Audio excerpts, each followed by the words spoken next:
പട്ടികവർഗക്കാർക്കുള്ള പദ്ധതി മുടങ്ങിപ്പോയത്? Sir, law and order മികച്ചു നിൽക്കുന്ന സംസ്ഥാനം എന്നാണ് നയപ്രഖ്യാപനത്തിൽ പറയുന്നത്. നാട്ടിലെ കൊള്ളയും കൊലപാതകവും ക്രമാതീതമായി ഉയർന്നു വരികയാണ്. ഗുണ്ടകൾ അഴിഞ്ഞാടുകയാണ്. കൊലപാതകങ്ങളുടെ വാർത്തകളാണ്. വ്യാപകമായിട്ട് മയക്കുമരുന്ന് വ്യാപനം രൂക്ഷമാണ്.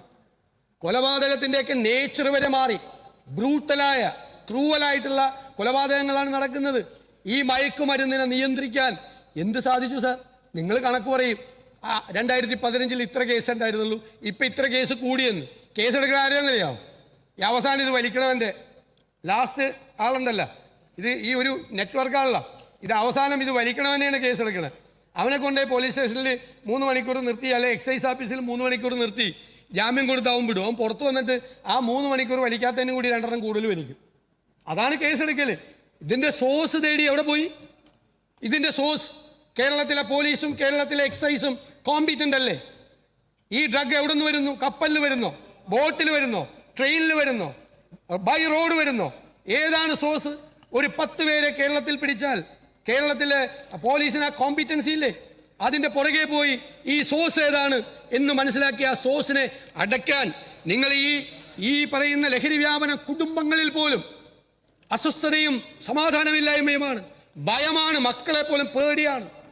എത്ര പേരാണ് നമ്മളോടെല്ലാം വന്ന് വ്യക്തിപരമായി അവർക്കുണ്ടായ നമുക്ക് പുറത്തു പറയാൻ പറ്റാത്ത വിഷയങ്ങൾ ഓരോ കുടുംബങ്ങളിൽ ഉണ്ടാകുന്നത്. സങ്കടങ്ങളാണ്, സങ്കടങ്ങൾ, ഭയമാണ് കുട്ടികൾ വരുമ്പോൾ. ആ രീതിയിലേക്ക് കേരളം മാറുമ്പോൾ, ഈ ഡ്രഗ്സിൻ്റെ തലസ്ഥാനമായി കേരളത്തെ മാറ്റാൻ പലരും ശ്രമിക്കുമ്പോൾ, ആ മാഫിയ പ്രവർത്തിക്കുമ്പോൾ അതിനെതിരായി ഒരു ഗവൺമെൻറ് ഉണ്ടോ? ആ ഒരു ഗവൺമെൻറ്റിനുള്ള ഫീലിംഗ് ഉണ്ടോ? ഗവൺമെൻറ്റിൻ്റെ ഒരു പ്രസൻസ് ഫീൽ ചെയ്യുന്നുണ്ടോ? അതാണ് ഞങ്ങളുടെ ചോദ്യം. നിങ്ങൾ മറുപടി പറയണം. ഇപ്പോൾ സർക്കാർ ജീവനക്കാരുടെ, പെൻഷൻകാരുടെ, അധ്യാപകരുടെ ഉൾപ്പെടെ ഏകദേശം 1 ലക്ഷം കോടി കൊടുക്കാനുണ്ട്. ആ DA കുടിശ്ശികയുണ്ട്. ആ DA അവകാശമല്ല എന്ന് കോടതിയിൽ പറഞ്ഞു. ഒരു ഇടതുപക്ഷ ഗവൺമെൻറ്റാണ് പറഞ്ഞതെന്ന് ഓർക്കണം, ഒരു കമ്മ്യൂണിസ്റ്റ് ഗവൺമെൻറ്. ഇതിനൊക്കെ വേണ്ടിയിട്ട് ഫൈറ്റ് ചെയ്താണ്, സമര പാരമ്പര്യമുണ്ട് എന്നൊക്കെ പറഞ്ഞ് നിങ്ങൾ പ്രസംഗിക്കുന്ന എല്ലായിടത്തും പോയി. ആ LDF ഗവൺമെൻറ് കോടതിയിൽ പോയി പറഞ്ഞു ജീവനക്കാർക്ക് DA അവകാശമല്ല എന്ന്. അവകാശമല്ല എന്ന് ഒരു കമ്മ്യൂണിസ്റ്റ് ഗവൺമെൻറ്